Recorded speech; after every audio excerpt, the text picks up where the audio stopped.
வணக்கம். இன்னைக்கு நாம ஒரு சுவாரஸ்யமான மூலத்தை கொஞ்சம் ஆழமா பார்க்க போறோம்.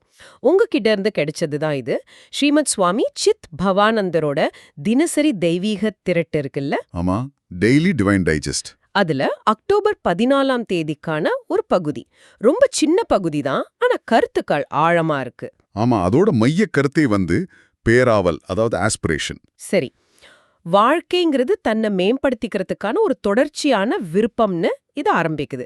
இதுக்குள்ள என்னென்ன கருத்துக்கள் இருக்கு, பேராவலை இது எப்படி பாக்குது, அதோட முக்கியத்துவம் என்ன, இதெல்லாம் தான் நாம இன்னைக்கு அலச போறோம். கண்டிப்பா. வாங்க பார்க்கலாம். இந்த மூலத்தோட ஆரம்பமே ஒரு பெரிய கேள்வியோட இருக்கு பாருங்க.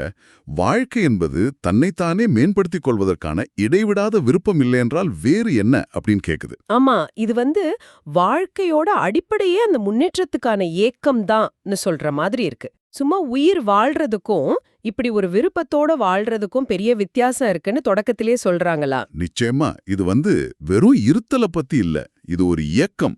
வாழ்க்கைங்கிறது ஒரு நிலையான விஷயம் இல்ல, அது ஒரு செயல்முறை, ஒரு தொடர்ச்சியான வளர்ச்சி, ஒரு முன்னேற்றம் அப்படின்னு ரொம்ப அழுத்தமா சொல்லுது. இதுக்கு அவங்க கொடுக்கிற கொடியோட உதாரணம் பாத்தீங்கன்னா ரொம்ப நல்லா இருக்கு. ஆமா, அது என்ன சொல்லுது? ஒரு கொடியோட வளர்ச்சிய 1,000,000 மடங்கு பெரிதாக்குனா அது சீராக உயரமாக வளர்வதை காணலாம். அதுவே விருப்பம் அப்படின்னு சொல்றாங்க. ஓ, அப்போ இந்த பாரவெல்ங்கிறது என்ன சொல்றது, நாம கஷ்டப்பட்டு உருவாக்க வேண்டிய ஒண்ணு இல்ல, அது இயற்கையாவே இருக்கிற ஒரு மேல் நோக்கிய சக்தி மாதிரி. சரியா சொன்னீங்க. அந்த ஓமையோட அர்த்தமே அதுதான். பாரவெல்ங்கிறது ஏதோ செயற்கையா நாம வைக்கிற இலக்கு மட்டும் இல்ல, அது உயிரோட ஒரு அடிப்படை குணம். சரி, அது இயற்கையானது, சீரானது, மேல் நோக்கியது. அந்த steadily growing higher and higher அப்படிங்கிற வார்த்தை முக்கியம். தடங்கள் இல்லாம இயல்பா வளர்றது. இது வெறும் உடல் வளர்ச்சி இல்ல, உள்ளுக்குள்ள இருக்கிற ஒரு உந்துதல். ஆமா, ஒரு உள்ளார்ந்த உந்துதலோட வெளிப்பாடு அது. சரி, இந்த இயற்கையான உந்துதல் கொடிக்கு பொருந்தும். ஆனா அடுத்த வரியிலேயே இது மனுஷங்கள பத்தி பேசுதே. உயிர்கள் தங்கள் நிலையை மேம்படுத்த வேண்டும், மனிதன் எல்லா வகையிலும் முன்னேற வேண்டும். ஆமா, விரிவடைவதற்கான தூண்டுதலே விருப்பம் அப்படின்னு வருது. இங்க எல்லா வகையிலும் அப்புறம் விரிவடைவதற்கான தூண்டுதல், இது ரெண்டும் முக்கியமா தெரியுது. ஆமா, இது ரொம்ப முக்கியமான வேறுபாடு. கொடியோட வளர்ச்சி பெரும்பாலும் பௌதிகமானது, ஒரே திசையில உயரமா போறது. ஆனா மனுஷனுக்கு எல்லா வகையிலும் முன்னேற்றம்ங்கிறது பல பரிமாணங்கள் கொண்டது. அறிவு, திறமை, நம்ம உணர்வு நிலை, ஆன்மீகம், சமூக உறவுகள், ஒழுக்கம், இப்படி வாழ்க்கையோட எல்லா பகுதியும் இது உள்ளடக்கலாம். அப்போ அந்த விரிவடைவதற்கான தூண்டுதல் அப்படிங்கிறது, அது நம்ம உள்ளுக்குள்ள இருக்கிற ஒரு சக்தி. ஒரு விதைக்குள்ள ஒரு மரம் ஒளிஞ்சிட்டு இருக்குல்ல, அந்த மாதிரி நம்ம எல்லைகளை தாண்டணும், நம்ம திறமைகளை முழுசா வெளிப்படுத்தணும் அப்படின்னு ஒரு தாகம். அப்போ இது வெறும் லட்சியம் இல்ல, இது மனுஷனோட அடிப்படை இயல்பாவே இந்த மூலம் பாக்குதா.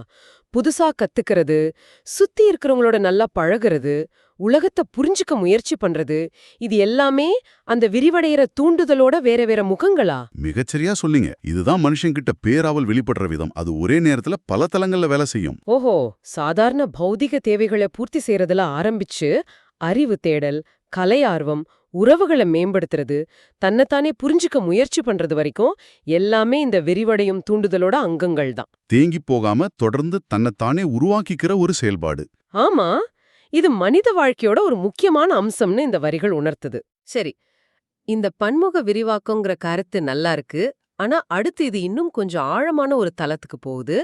தாயமானவரோட ஒரு மேற்கோளை காட்டுறாங்க. ஆமா, அது முக்கியமானது. உடல் வாழ்க்கையின் நிச்சயமற்ற தன்மையை உணர்ந்த ஒருவர் நித்தியமான பிரபஞ்ச உணர்வில் நிலை பெற விரும்புகிறார் அப்படின்னு. இது திடீர்னு பௌதிக வாழ்க்கையோட நிலையற்ற தன்மைக்கும் நிலையான ஒன்ன தேடுறதுக்கும் ஒரு தொடர்பு கொண்டு வருதே. இது பேராவலோட இன்னொரு பரிமாணமா, ஒரு ஆன்மீக முகம் மாதிரி. ஆமா, இது பேராவலோட ஒரு முக்கியமான திருப்பம்னு சொல்லலாம், இல்ல ஒரு உயர்நிலைன்னு சொல்லலாம். இங்க கவனிக்க வேண்டியது நிச்சயமற்ற தன்மையை உணர்ந்த ஒருவர் அப்படிங்கிற வார்த்தை. wakeful to the uncertainty. அது வெறும் விரக்தி இல்லையா?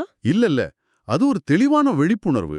இந்த உடம்பு, இந்த உலக வாழ்க்கை, நாம சேர்த்து வைக்கிற பொருள் எதுவுமே நிரந்தரம் இல்ல அப்படிங்கிற உண்மையை ஆழமா உணரும்போது பேராவலோட திசை மாறுது. எப்படி மாறுது?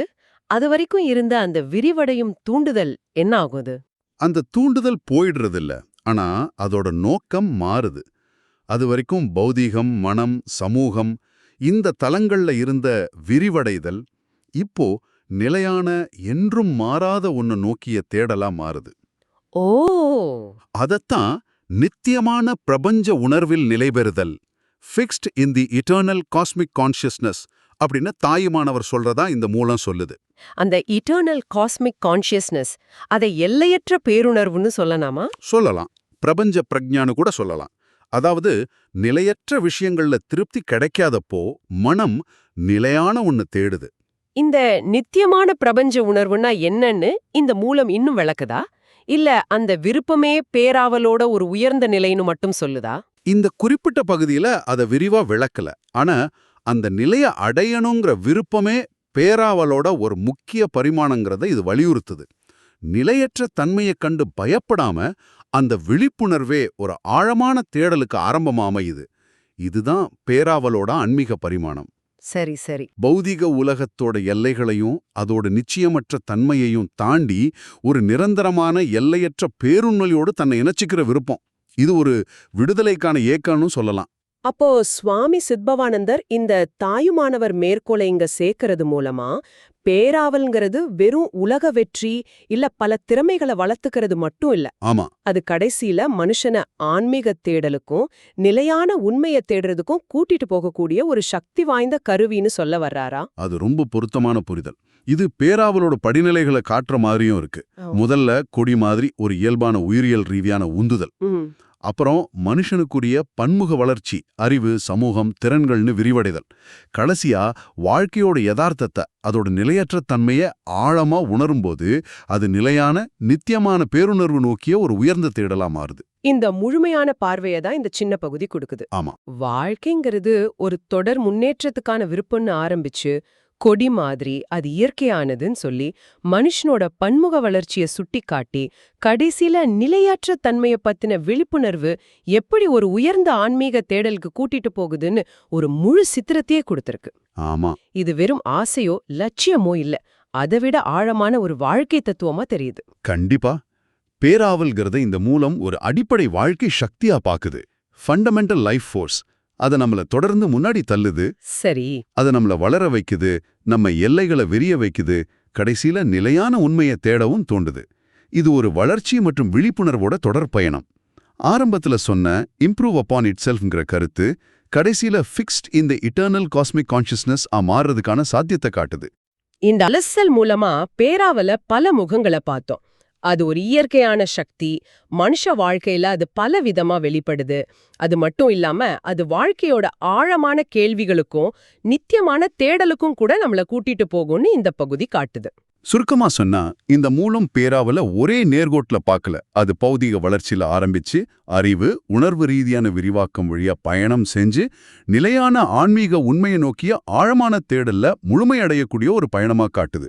இது வெறும் இலக்க அடையிறது பத்தி இல்ல, இது ஒரு தொடர்ச்சியான பரிணாம வளர்ச்சி பத்தினது. சரி, இந்த உரையாடலோட இறுதியில உங்களுக்காக ஒரு சிந்தனை. நாம 2 விதமான உந்துதல்களை பத்தி பேசணும் இல்லையா? ஆமா, ஒன்னு அந்த பொதுவான விரிவடைவதற்கான தூண்டுதல், அறிவு, திறமை, உறவுகள்னு பல பக்கங்கள்ல நம்ம வளர்த்துக்கிறது. இன்னொன்னு வாழ்க்கையோட நிலையற்ற தன்மையை உணர்ந்ததுக்கு அப்புறம் வர்ற அந்த நித்திய பிரபஞ்ச உணர்வை நோக்கிய ஒரு குறிப்பிட்ட உயர்ந்த பேராவல், அந்த ஆன்மீக பேராவலாம். ஒருவேளை இது 2 உங்க வாழ்க்கையில தனித்தனியா இல்லாம ஒன்னோட ஒண்ணு பின்னி பிணைஞ்சிருக்கா? ஒன்ன இன்னொன்ன எப்படி வளர்க்குது இல்ல எப்படி பாதிக்குதுன்னு சும்மா சிந்திச்சு பாருங்க.